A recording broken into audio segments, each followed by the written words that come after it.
गुरुवार व्रत कथा। बृहस्पति देव की व्रत कथा। नमस्कार भाइयों बहनों, जय माँ गायत्री। आप सभी का मेरे YouTube चैनल शुभकर माही अष्टों में स्वागत है। आज गुरुवार के दिन सुनेंगे गुरुवार की व्रत कथा। आप सभी से विनम्र निवेदन है, अगर आप मेरे चैनल पर पहली बार आए हैं तो प्लीज़ वीडियो को लाइक, चैनल को सब्सक्राइब और वीडियो को ज़्यादा से ज़्यादा शेयर करें ताकि आने वाली वीडियो की नोटिफिकेशन आप सभी को मिल सके।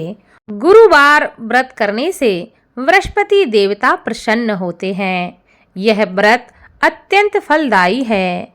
अग्नि पुराण के अनुसार ऐसा बताया गया है कि अनुराधा नक्षत्र युक्त गुरुवार से आरंभ करके 7 गुरुवार व्रत करने से बृहस्पति ग्रह की हर पीड़ा से मुक्ति मिलती है। गुरुवार का व्रत करने से व्यक्ति के समस्त मनोरथ पूर्ण हो जाते हैं। बड़े से बड़े संकट समाप्त हो जाते हैं। व्यक्ति के जीवन में किसी भी प्रकार की खुशहाली की कमी नहीं रहती। माना जाता है कि जो लोग संतान संबंधी समस्या से जूझ रहे हों, जिन्हें संतान की प्राप्ति करनी हो, उनको गुरुवार का व्रत अवश्य करना चाहिए। या जिनके वैवाहिक जीवन में कोई समस्या हो, उनको भी गुरुवार का व्रत अवश्य करना चाहिए और इस कथा का स्मरण अवश्य करना चाहिए। ऐसा करने से कुंडली का गुरु ग्रह शुभ फल प्रदान करता है और व्यक्ति के जीवन की समस्याएं समाप्त हो जाती हैं। बृहस्पतिवार व्रत कथा के अनुसार प्राचीन समय की बात है कि एक नगर में एक बड़ा व्यापारी रहता था। वह जहाजों में माल लदवा कर दूसरे देश में भेजा करता था। वह जिस प्रकार अधिक धन कमाता था, उसी प्रकार जी खोलकर दान भी करता रहता था। परंतु उसकी पत्नी अत्यंत ही कंजूस प्रवृत्ति की थी। वह किसी को भी एक दमड़ी नहीं देना चाहती थी। वह अपने पति को ही दान करने के लिए मना करती रहती थी, लेकिन उसके पति उसकी कोई बात नहीं मानते थे और वह प्रतिदिन दान किया करते थे। एक बार सेठ जी जब दूसरे देश व्यापार करने के लिए चले गए तो उनके पीछे से बृहस्पति देव ने साधु वेश में उसकी पत्नी से भिक्षा मांगने के लिए उसके घर पहुंच गए। व्यापारी की पत्नी बृहस्पति देव से कहने लगी कि हे साधु महाराज, मैं इस दान और पुण्य से तंग आ गई हूँ।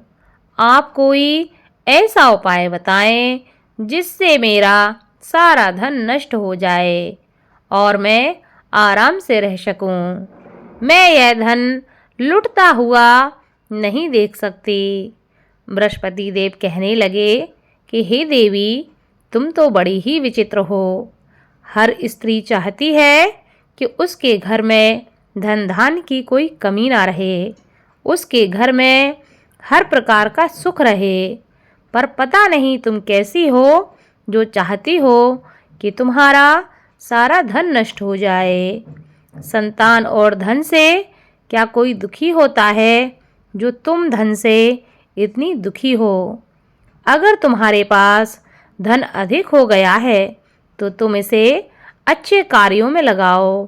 कुंवारी कन्याओं का विवाह करवाओ, विद्यालय बनवाओ, बाग बगीचों का निर्माण कराओ। ऐसे पुण्य कार्य करने से तुम्हारा यह लोक भी सुधर जाएगा और परलोक भी सार्थक हो जाएगा। परंतु साधु की इन बातों से व्यापारी की पत्नी को कोई भी खुशी नहीं हुई। उन्होंने कहा, मुझे ऐसे धन की आवश्यकता ही नहीं है जिसे मैं दान में दूं। अब बृहस्पति देव कहने लगे, यदि तुम्हारी ऐसी इच्छा है तो तुम एक उपाय करना। 7 रविवार घर को गोबर से लीपना, अपने केसों को पीली मिट्टी से धोना, केसों को धोते समय स्नान करना।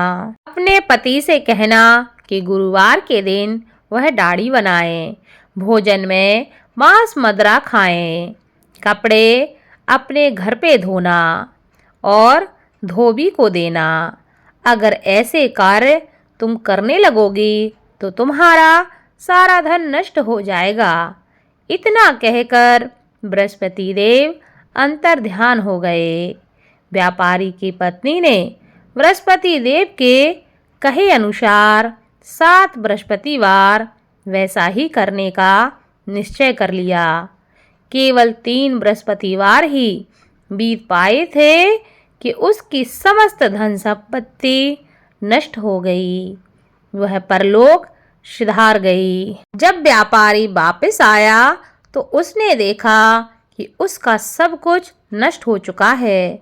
उस व्यापारी ने अपनी पुत्री को सांत्वना दी और दूसरे नगर में जाकर वह बस गया। वहाँ वह जंगल से लकड़ी काट कर लाता और शहर में बेचता। इस तरह वह अपना जीवन व्यतीत करने लगा। एक दिन उसकी पुत्री ने दही खाने की इच्छा प्रकट की, लेकिन व्यापारी के पास दही खरीदने के पैसे नहीं थे। वह अपनी पुत्री को आश्वासन देकर जंगल में लकड़ी काटने के लिए चला गया। वहाँ वह एक वृक्ष के नीचे बैठकर अपनी पूर्व दशा पर विचार करके रोने लगा कि पहले मेरे क्या दिन थे और आज मेरे क्या दिन हैं। उस दिन बृहस्पतिवार का ही दिन था। तभी वहाँ बृहस्पति देव साधु के रूप में सेठ बनकर उसके पास पहुँचे और कहने लगे कि हे मनुष्य, तू इस जंगल में किस चिंता में बैठा हुआ है। तब व्यापारी कहने लगा कि हे महाराज, आप सब कुछ जानते हैं।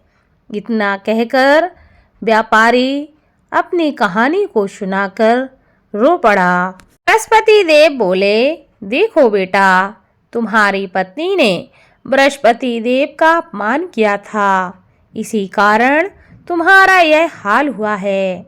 लेकिन अब तुम किसी प्रकार की चिंता मत करो। तुम गुरुवार के दिन बृहस्पति देव का पाठ करो। 2 पैसे के चने और गुड़ को लेकर जल के लोटे में शक्कर डालकर वह अमृत प्रसाद अपने परिवार के सदस्यों और कथा सुनने वालों में बांट दो। स्वयं भी प्रसाद और चरणामृत लो। भगवान तुम्हारा अवश्य ही कल्याण करेंगे। साधु की बात को सुनकर व्यापारी कहने लगा कि हे महाराज, मुझे तो इतना भी नहीं बचता कि मैं अपनी पुत्री को दही लाकर दे सकूं। इस पर साधु जी कहने लगे, तुम लकड़ियां शहर में बेचने जाना। तुम्हें लकड़ियों के दाम पहले से चौगने मिलेंगे, जिससे तुम्हारे सारे कार्य सिद्ध हो जाएंगे। उस दिन उसने लकड़ियां काटीं और शहर में बेचने के लिए वह चल पड़ा। उसकी लकड़ियां अच्छे दाम में बिक गईं, जिससे उसने अपनी पुत्री के लिए दही ले लिया और गुरुवार की कथा के लिए चना और गुड़ लेकर कथा की और प्रसाद बांटकर स्वयं भी उसने प्रसाद खाया। उसी दिन से उसकी सभी कठिनाइयाँ दूर होने लगीं, परंतु अगले बृहस्पतिवार को वह कथा करना भूल गया। अगले दिन वहाँ के राजा ने एक बड़े यज्ञ का आयोजन करके पूरे नगर के लोगों के लिए भोज का आयोजन किया। राजा की आज्ञा के अनुसार पूरा नगर राजा के महल में भोज करने गया, लेकिन व्यापारी व उसकी पुत्री तनिक विलंब से पहुँचे। अतः उन दोनों को राजा ने महल में ले जाकर भोजन करवाया। जब वे दोनों लौटकर आए तब रानी ने देखा कि उसका खूंटी पर टंगा हार गायब है। रानी को व्यापारी और उसकी पुत्री पर संदेह हुआ कि उसका हार उन दोनों ने ही चुराया है। राजा की आज्ञा से उन दोनों को कारागार में कोठरी में डाल दिया गया। कैद में पड़कर दोनों ही अत्यंत दुखी हुए। वहां उन्होंने बृहस्पति देव का स्मरण करना प्रारंभ कर दिया।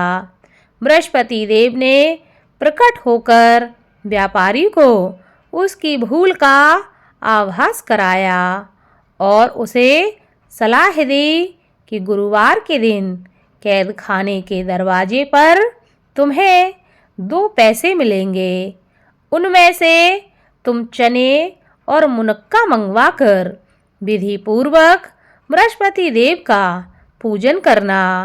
तुम्हारे समस्त दुख दूर हो जाएंगे। बृहस्पतिवार को कैद खाने के द्वार पर उन्हें 2 पैसे मिले। बाहर सड़क पर एक स्त्री जा रही थी। व्यापारी ने उसे बुलाकर गुड़ और चने लाने को कहा। इस पर वह स्त्री कहने लगी, मैं अपनी बहू के लिए गहने लेने जा रही हूँ, मेरे पास अभी समय नहीं है। इतना कहकर वह वहाँ से चली गई। थोड़ी देर बाद वहाँ से एक और स्त्री निकली। व्यापारी ने उसे बुलाकर कहा कि हे बहन, मुझे बृहस्पतिवार की कथा करनी है, तुम मुझे 2 पैसे का गुड़ और चना लाकर दे दो।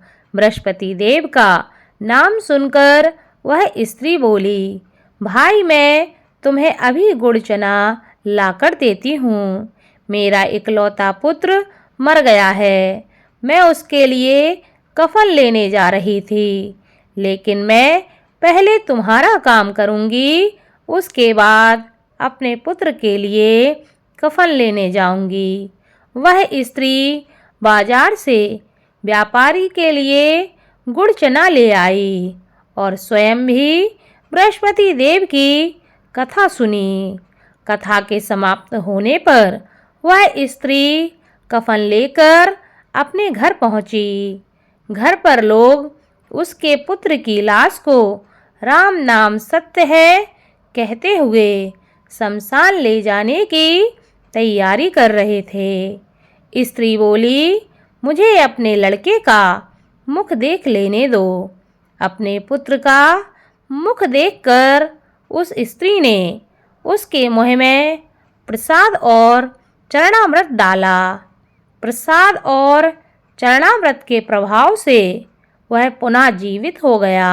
पहली स्त्री जिसने बृहस्पति देव का निरादर किया था, वह जब अपने पुत्र के विवाह हेतु पुत्र वधू के लिए गहने लेकर लौटी और जैसे ही उसका पुत्र घोड़ी पर बैठकर निकला, वैसे ही घोड़ी ने ऐसी उछाल मारी कि वह घोड़ी से गिरकर मर गया। यह देखकर स्त्री रो रो कर बृहस्पति देव से क्षमा याचना करने लगी। उस स्त्री की याचना से बृहस्पति देव साधु वेश में वहां पहुंचकर कहने लगे कि हे देवी, तुम्हें अधिक विलाप करने की आवश्यकता नहीं है। यह बृहस्पति देव का अनादर करने के कारण हुआ है। तुम वापस जाकर मेरे भक्त से क्षमा मांगकर कथा सुन लो। तुम्हारी सभी मनोकामनाएं पूरी हो जाएंगी। जेल में जाकर उस स्त्री ने व्यापारी से माफ़ी मांगी और उसने कथा सुनी। कथा के उपरांत वह प्रसाद और चरणामृत लेकर अपने घर वापस लौट गई। घर आकर उसने चरणामृत अपने मृत पुत्र के मुख में डाला। चरणामृत के प्रभाव से उसका पुत्र जीवित हो उठा। उसी रात बृहस्पति देव राजा के सपने में आए और कहने लगे कि हे राजन, तूने जिस व्यापारी और उसकी पुत्री को जेल में कैद करके रखा है, वह बिल्कुल निर्दोष हैं। तुम्हारी रानी का हार वहीं खूंटी पर टंगा है। दिन निकला तो राजा रानी ने हार खूंटी पर लटका हुआ देखा।